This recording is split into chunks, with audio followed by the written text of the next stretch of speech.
வணக்கம் மக்களே! இன்றைக்கி நம்ம வீடியோவில் எதை பற்றி பார்க்க போகிறோம்னா, வழக்கமாக வந்துட்டு ஒரு சிங்கராக இருந்துட்டு, அதுக்கப்புறம் ஆக்ட்ரஸாக மாறுறது அப்படிங்கிறது வந்து ஒரு நார்மலான விஷயமா இருந்தாலும், அப்படி ஆக்ட்ரஸாக மாறி சக்ஸஸ்ஃபுல்லாக இருந்தது அப்படிங்கிறது வந்து ரொம்ப அசாதாரணமான விஷயம்.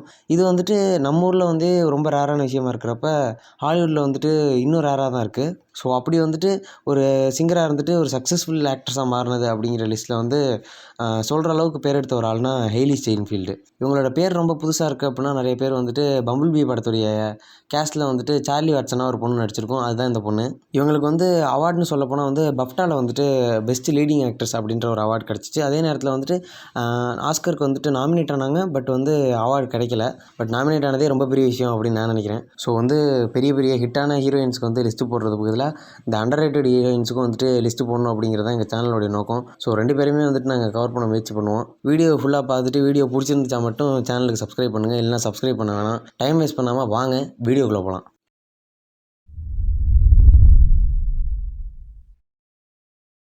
நம்மளோட லிஸ்ட்டில் 5வது இடத்த பிடிச்சிருக்கிறது பிட்ச் பெர்ஃபெக்ட் 2. 2015 வந்த இந்த படத்தை வந்துட்டு ஒரு மியூசிக்கல் காமெடி ஃபிலிமாக எடுத்திருக்காங்க.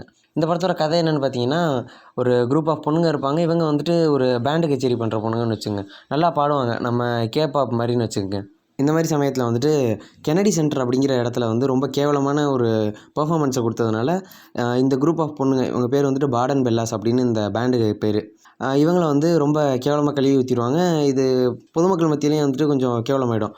இந்த சமயத்தில் வந்துட்டு இவங்களுடைய பேரை இவங்க ரீட்டைன் பண்ணணும் அப்படின்னா வந்துட்டு ஒரு வேர்ல்டு சாம்பியன்ஷிப் வரப்போகுது. அந்த வேர்ல்டு சாம்பியன்ஷிப்பில் நம்ம ஜெயிச்சா தான் வந்துட்டு இவங்களுக்கு வந்து தங்களுடைய இழந்த ரெப்புடேஷனும் கிடைக்கும். அதே சமயத்தில் வந்துட்டு இன்னும் ஃபேம் இன்க்ரீஸ் ஆகும். ஸோ வழக்கமான பிட்ச் பெர்ஃபெக்ட்டுடைய பேசிக்கான கான்செப்ட் வச்சு தான் இந்த படமும் நகரும். பட் பார்ட் 1 வந்துட்டு இதை விட அற்புதமாக இருந்தது அப்படிங்கிறது வந்து குறிப்பிடத்தக்கது. பட் அதில் வந்துட்டு இருந்த ஒரு இன்டென்ஸ் எஃபெக்ட் வந்துட்டு இதில் குறைவாக இருந்திருந்தாலும், அதை விட இங்கே காமெடி ஜாஸ்தியாக இருந்ததுனால இந்த படம் எனக்கு பிடிச்சிருந்துச்சு. ஸோ அதனால் இதை லிஸ்ட்லேயும் வச்சேன். இந்த படத்துக்கு நாங்கள் கொடுக்கக்கூடிய ரேட்டிங் வந்துட்டு 6.7.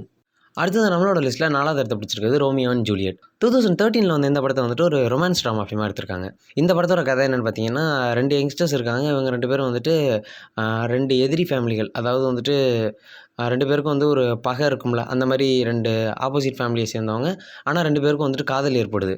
ஸோ இப்படி வந்துட்டு காதல் ஏற்பட்ட காரணங்களால் வந்துட்டு இவங்க காதல்னால் அந்த 2 குடும்பத்துக்குள்ளே என்னென்ன மாதிரி பிரச்சனைகள் வருது, இந்த காதல் சேருதா இல்லையா அப்படிங்கிறத வந்துட்டு ரொம்ப தத்ரூபமான விதத்தில் வந்து எடுக்கப்பட்ட ஒரு படம் தான் வந்து Romeo and Juliet.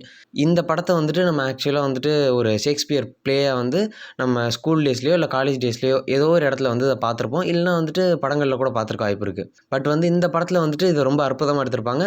But still இது ஒரு ரொமான்ஸ் ஃபிலிம்ங்கிறதுனால பெரிய அளவில் யாரும் வந்துட்டு ரேட்டிங் கொடுக்கல. இன்னும் கொஞ்சம் நல்லா எடுத்துருக்கலாம் அப்படிங்கிற ஒரு சின்ன விஷயம் இருந்திருந்தாலும் படம் வந்துட்டு ஓகே தான். இன்னொரு முக்கியமான விஷயம் நான் என்ன சொல்லணும்னு ஆசைப்பட்டேன்னா வந்து, இந்த படத்தில் வந்துட்டு ரோமியோவாக நடித்தவங்களும் சரி, இல்லை நம்ம ஜூலியட்டாக நம்ம ஹெய்லி ஸ்டெயின்ஃபீல்டும் சரி, 2 பேருமே வந்துட்டு அந்த கேரக்டரில் ரொம்ப தத்ரூபமாக லவ் பண்ணும்போதும் சரி, இல்லை ஒரு எமோஷ்னலான ஒரு ரொம்ப சோகமான ஒரு சீனில் கூட ரொம்ப அற்புதமாக நடிச்சிருந்தாங்க. அண்ட் ரோமியோ ஜூலியட் வந்துட்டு நீங்கள் நினைக்கிற மாதிரி ஷேக்ஸ்பியர் எழுதின ஒரு சும்மா கற்பனை கதை அப்படின்னு நினச்சிடக்கூடாது. 1300களில் வந்துட்டு உண்மையிலேயே வந்து வெரோனாவில் வந்து 2 லவ்வர்ஸ் இதே மாதிரி ஒரு ஃபேமிலியை சேர்ந்தவங்க இதே மாதிரி லவ் பண்ணி இதே மாதிரி வந்துட்டு அந்த கதைகள் வர்றது அப்படியே ரியலாக நடந்தது தான். அப்படியே தொன்று தொட்டு ஒருத்தர் வந்து போயம் எழுதியிருப்பார். அதை அப்படியே ஷேக்ஸ்பியர் வந்துட்டு நடந்தது என்ன அப்படின்றத விசாரித்து அப்படியே ப்ளேயாக எழுதியிருப்பார். ஸோ வந்துட்டு இது ஒன்றும் பொய்யான கதை கிடையாது. ஸோ ஒரு ரியல் ஸ்டோரியை அப்படியே வந்துட்டு படமாக்கப்பட்டிருந்தால் எப்படி இருக்கும் அப்படிங்கிறத வந்து கிட்டத்தட்ட நல்லா காட்டியிருந்தாங்க. ஸோ இந்த படத்துக்கு நான் கொடுக்கக்கூடிய ரேட்டிங் வந்துட்டு 7. அடுத்தது நம்மளோட லிஸ்ட்டில் 3rd பிளேஸை பிடிச்சிருக்கிறது பம்பிள் பீ. நம்மளுடைய டிரான்ஸ்ஃபார்மர் சீரீஸில் வந்துட்டு கிட்டத்தட்ட ஒரு 6வது பார்ட்டாக இது வந்திருக்குன்னு நினைக்கிறேன். இந்த படத்தை பற்றி சொல்லணும் அப்படின்னா, நம்ம சைபர்ட்ரான் அப்படிங்கிற அந்த ரோபோட்டிக் அண்டு கொஞ்சம் ஹியூமனாய்டு உணர்வு இருக்கக்கூடிய அந்த ரோபோட்ஸுக்கு இடையில் ஏற்படக்கூடிய ஒரு சிவில் வாரை மையமாக கொண்டு எடுக்கப்பட்ட படம் தான் வந்துட்டு இந்த டிரான்ஸ்ஃபார்மர்ஸ் ரிலேட்டட் ஃபிலிம் எல்லாமே. அதாவது சைபர்ட்ரான்ங்கிற ஒரு ரோபோஸ் இருப்பாங்க. அவங்க வந்துட்டு கிட்டத்தட்ட மனுஷங்க மாதிரி உணர்வு கொண்டு வருவாங்க. அவங்களுக்கும் வந்து சாவல்லாம் உண்டு. பட் வந்துட்டு அவங்களுடைய உடம்பு வந்துட்டு ரோபோட் மாதிரி ஒரு மெக்கானிசம் அதை கொண்டு செயல்படும். அண்ட் வந்துட்டு மிஷினரியால் செய்யப்பட்டிருப்பாங்க அவங்க. இந்த சமயத்தில் என்ன ஆகும், ஆப்டிமஸ் ப்ரைம் அப்படிங்கிறவர் தான் வந்துட்டு அந்த சைபர்ட்ரான் அமைப்பில் வந்துட்டு ஒரு நல்லவங்க சைடு இருக்க சைடில் வந்துட்டு தலைவராக இருப்பார். அவர் வந்துட்டு ஒரு ஆட்டோபாட்டை வந்து ஸ்கவுட் B17 அப்படின்னு இருக்கும்.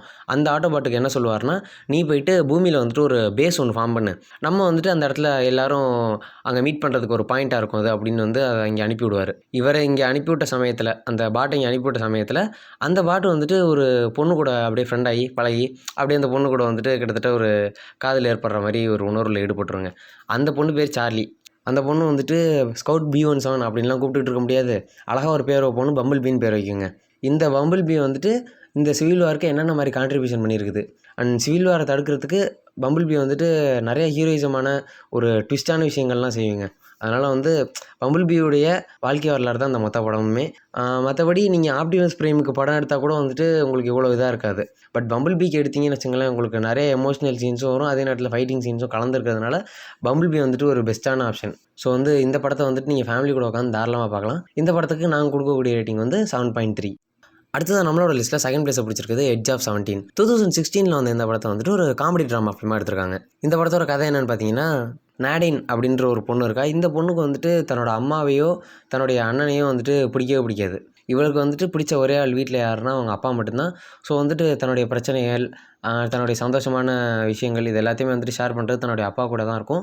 அண்டு இவளுக்கு ஏதாவது ஒரு விஷயம்னா கூட தன்னோட அம்மாவும் தன்னோட அண்ணனும் வந்துட்டு இவன் மேலே பழி போட்டாங்கன்னா இவளை காப்பாற்றி விடுறதும் அவங்க அப்பாவாக தான் இருக்கட்டும். இவள் தப்பே செஞ்சாலும் இவளை சப்போர்ட் பண்ணக்கூடிய ஒரு கேரக்டரும் வந்துட்டு அவங்க அப்பா தான். ஸோ இந்த மாதிரி இருக்க தன்னோட அப்பா கூட சந்தோஷமான லைஃப் ஓட்டிகிட்டு இருக்க நாடினுக்கு வந்துட்டு வாழ்க்கையில் வந்து எதிர்பாராத விஷயம் எப்போ நடக்கும்னா வந்து இவளுடைய பெஸ்ட் ஃப்ரெண்டு வந்துட்டு கிறிஸ்டான்னு ஒரு பொண்ணு இருப்பாள். இந்த பொண்ணு வந்துட்டு தன்னோட அண்ணனை காதலிக்க ஆரம்பிப்பா. மீன்ஸ் 2 பேருமே காதலிக்க ஆரம்பிப்பாங்க. இதுக்கப்புறம் வந்து இவளுடைய வாழ்க்கையில் என்னென்ன மாதிரி பிரச்சனைகள்லாம் வருது. விச் மீன்ஸ் வந்து தன்னோட அண்ணனை அவளுக்கு பிடிக்காது, பட் என்னோட பெஸ்ட் ஃப்ரெண்ட் அவனுக்கு பிடிக்கும். ஸோ இவங்க லவ் லைஃப்குள்ளே என்னென்ன மாதிரி பிரச்சனைகள் கிரியேட் பண்ணுறா, இவங்க 2 பேரும் ஒன்றா சேர்ந்ததுனால இவள் வாழ்க்கையில் என்னென்ன மாதிரி பிரச்சனைகள் வருது அப்படிங்கிறத வந்துட்டு லேசாக ஆரம்பித்து கொண்டு போய், அதே நேரத்தில் இந்த பொண்ணுக்கு இந்த 17 வயசில் என்னென்ன மாதிரி பிரச்சனைகள், விச் மீன்ஸ் இந்த பொண்ணுக்கு இப்போ 16 வயசு, 17 வயசு முடிய போகுது அந்த மாதிரி தரணும். அதனால தான் படத்து பேர் எட்ஜ் ஆஃப் 17. ஸோ அந்த மாதிரி டைமிங்கில் இருக்க இந்த பொண்ணுக்கு வந்து இந்த 17 வயசில் என்னென்ன மாதிரி பிரச்சனைகள்லாம் வரும், அதை எப்படி ஃபேஸ் பண்ணுறா அப்படிங்கிறத வந்து அழகாக காட்டியிருப்பாங்க. ஸோ இந்த படத்துக்கு நாங்கள் கொடுக்கக்கூடிய ரேட்டிங் வந்துட்டு 7.5. அடுத்தது நம்மளோட லிஸ்ட்டில் ஃபர்ஸ்ட் பிளேஸை பிடிச்சிருக்குது ட்ரூ கிரிட். 2010 வந்து இந்த படத்தை வந்துட்டு ஒரு வெஸ்டர்ன் ட்ராமா ஃபிலிமாக எடுத்திருக்காங்க. இந்த படத்தோட ஜெனர் சொல்லும்போது நான் சாதா ட்ராமா ஃபிலிம்னு சொல்லாமல் ஏன் வெஸ்டர்ன் ட்ராமான்னு பர்டிகுலராக மென்ஷன் பண்ணேன்னா, அந்த படத்துடைய படமாக்கப்பட்ட கதைக்களம் இருக்குல்ல, அது வந்துட்டு கிட்டத்தட்ட வெஸ்டர்னைஸ் பண்ண மாதிரி தான் இருக்கும். அதுவும் வந்துட்டு ஏதோ இப்போ நடந்த மாதிரி இருக்காது. அந்த காலகட்டங்கள் வந்து ஒரு 1800கள், விச் மீன்ஸ் அந்த 700, 600 அந்த டைமிங்கில் வந்து இந்த கௌபாய்ஸ் எல்லாம் வளர்ந்துருப்பாங்கல்ல, அந்த காலகட்டத்தில் நடக்கிற மாதிரி ஒரு ஃபீல் எடுத்திருப்பாங்க. அண்ட் அதே நேரத்தில் அவங்க யூஸ் பண்ணது எல்லாமே வந்துட்டு ஒரு ஜென்ரலான ஒரு யூரோப்பியன் ஸ்டைலில் இருக்க ஒரு ட்ரெஸ்ஸிங் சென்ஸாக இருக்கும் அந்த டைமிங்கில். ஸோ வந்து அதனால் இது ஒரு வெஸ்டர்ன் ட்ராமா ஃபிலிமு. இந்த படத்தோட கதை என்னென்னு பார்த்தீங்கன்னா, மேட்டின்னு ஒரு பொண்ணு இருக்கா. அந்த பொண்ணுடைய அப்பா வந்துட்டு யாரோ கொன்னுடுறாங்க. ஸோ வந்துட்டு யார் இந்த கொலையை செஞ்சா அப்படிங்கிறத தேடி இந்த 14 வயசு பொண்ணு போகிறா. இந்த சமயத்தில் வந்துட்டு இவளுக்கு உதவி செய்கிறது, இவ கூட பயணம் செய்கிறது வந்துட்டு மார்ஷல், அந்த ஊர் யுஎஸ் மார்ஷல் ஒருத்தர் இருப்பார். மார்ஷலுடைய வேலை வந்துட்டு அந்த ஒரு போலீஸ் மாதிரி. மார்ஷல்னால் பழைய காலங்க அது மார்ஷல் வந்துட்டு போலீஸ் மாதிரி. ஸோ வந்துட்டு அவர் தான் அதை வந்து இன்வெஸ்டிகேட் பண்ணி அது யார் அப்படின்னு கண்டுபிடிச்சிட்டு போயிட்டுருப்பார். இந்த சமயத்தில் வந்துட்டு ஒரு எதிர்பாராத மீட்டிங்கில் இவங்களுடைய கதையை கேட்ட ஒருத்தர் வந்து இவங்க கூட சேர்ந்து பயணம் செய்ய ஆரம்பிப்பார். இவர் வந்துட்டு டெக்சாஸை சேர்ந்த ஒரு ரேஞ்சருங்க. ஸோ வந்துட்டு இந்த 3 பேர் சேர்ந்த இந்த காம்பினேஷன், இந்த ட்ரியோ காம்பினேஷன் வந்துட்டு சக்ஸஸ் ஆனிச்சா, அந்த பொண்ணை கொன்ன அந்த கொலையாளியை வந்துட்டு கண்டுபிடிச்சாங்களா, எதுக்காக கொலை செஞ்சாங்க அப்படிங்கிறத வந்து ரொம்ப த்ரில்லிங்கான விதத்தில் காட்டப்பட்ட படம் தான் வந்துட்டு ட்ரூ கிரிட். படம் ரொம்ப நல்லா இருக்காப்பா அப்படின்னு கேட்டிங்கன்னா நம்ம கலா மாஸ்டர் ஸ்டைலில் தான் சொல்லணும். சும்மா கிளின்னு கிழிச்சிட்டாங்க, அவ்வளோதான் சொல்லுவேன். துப்பாக்கி சண்டையாக இருக்கட்டும், இந்த குதிரை ஓட்டுறதா இருக்கட்டும், எல்லாமே நல்லா இருந்துச்சுப்பா. படம் வந்துட்டு பேஸாக இருந்துச்சு. அதனால் படத்துக்கு நாங்கள் கொடுக்கக்கூடிய ரேட்டிங் வந்துட்டு 8.1. ஸோ அவ்வளோதான் நண்பர்களே. இந்த வீடியோ பிடிச்சிருந்துச்சு அப்படின்னா லைக் பண்ணுங்கள், பிடிக்கலனா கமெண்ட்டுகளில் கழுவி ஊற்றுங்க. இதே மாதிரி இன்னொரு மட்டமான வீடியோவில் இந்த நானும் எடிட்டர் போயிலும் வந்து உங்களை சந்திக்கிறோம். பட் சந்திக்கணும்னா வந்துட்டு சேனலை சப்ஸ்கிரைப் பண்ணி வச்சா தான் மேற்கொண்டு வீடியோ வர்றது உங்களுக்கு தெரியும். சப்ஸ்கிரைப் பண்ணிட்டு ஒரு பெல்லை தட்டி விட்டிங்கன்னா உங்கள் குடும்பத்தோட பிள்ளை குட்டிங்களோட சந்தோஷமாக வாழ்வீங்க. அவ்வளோதான் சொல்லுவேன்.